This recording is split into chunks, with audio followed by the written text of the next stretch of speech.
ఫ్యూచర్‌లో ఒక వైరస్ వచ్చి 99% మగవాళ్ళంతా కూడా మాయమైపోతారు. ఆ ప్రపంచంలో కేవలం ఆడవాళ్ళు మాత్రమే మిగులుతారు. వాళ్ళంతా కూడా కలిసి ఒక మంచి సిటీని నిర్మించుకుంటారు. ఒక పెద్ద వరల్డ్ వార్ అయిన తర్వాత వాళ్ళ మొత్తం మంచి సిటీని నిర్మించుకుంటారు.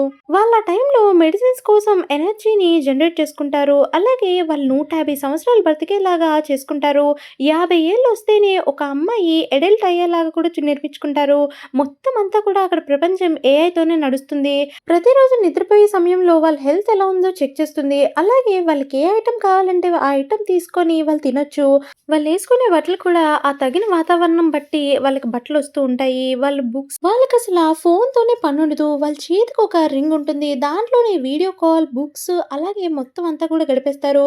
వాళ్ళ పిల్లలు కూడా అందరూ ఆడపిల్లలే పుడతారు. మిగతా 1% మగవాళ్ళంతా కూడా ఆ బయట ప్రపంచంలోనే ఉంటారు. పెరుగుతున్న ఆడపిల్లలందరికీ కూడా వాళ్ళ టీచర్ మగవాళ్ళ గురించి, బయట ప్రపంచం గురించి చెప్తూ ఉంటుంది. వీళ్ళందరికీ చాలా ఆశ్చర్యమేస్తుంది. మేము కూడా వాళ్ళని చూడాలనుకుంటున్నాము. దయచేసి మాకు బయట ప్రపంచాన్ని చూపించండి అనేసరికి, బయట ప్రపంచాన్ని వీళ్ళు దూరంగా చూసేలాగా చేస్తారు.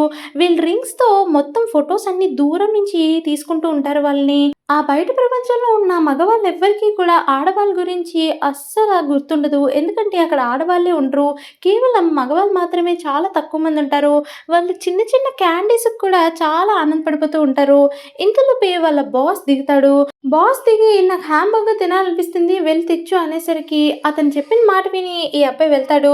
ఇంతలోపే ఈ టీచర్ అలాగే పిల్లలు ఆ మగవాళ్ళని చూడడానికి వస్తారు. మీరు దూరం నుంచి చూడాలి. ఇది చాలా రిస్క్ అనేసరికి సరే మేడం మేమేమి చేయము అని చెప్తారు. వీళ్ళందరూ కూడా ఆ దగ్గరికెళ్ళేసరికి ఆ మగవాళ్ళంతా కూడా ఆడవాళ్ళని చూడగానే చాలా ఆనందపడిపోతారు. ఆ మేడంకి భయమేసి మీరు దూరంగా ఉండండి అని చెప్పి కత్తి చూపిస్తుంది. కానీ ఎప్పుడైతే వాళ్ళ దగ్గరకొస్తున్నారో ఈ మేడం మా పిల్లల్ని తీసుకొచ్చి లోపల కూర్చోబెడుతుంది. ఇంతలోపే ఒక అమ్మాయి మిస్ అయింది అని చెప్పి మళ్ళీ ఆ అమ్మాయి దగ్గరికి వెళ్ళేసరికి ఆ అమ్మాయి ఒక బాతుని చూస్తుంది. ఇప్పటిదాకా ఇలాంటి అందమైన బాతుని ఎప్పుడు చూడలేదని మేడం కూడా అంటుంది. కానీ ఆ అబ్బాయి వచ్చి ఆ బాతును వేసేసరికి వీళ్ళు చాలా భయపడిపోతారు. ఎవరైనా చూస్తే ప్రమాదం ఇక్కడికొచ్చి కూర్చోండి అని ఆ అబ్బాయి రక్షిస్తాడు. సబ్స్క్రైబ్.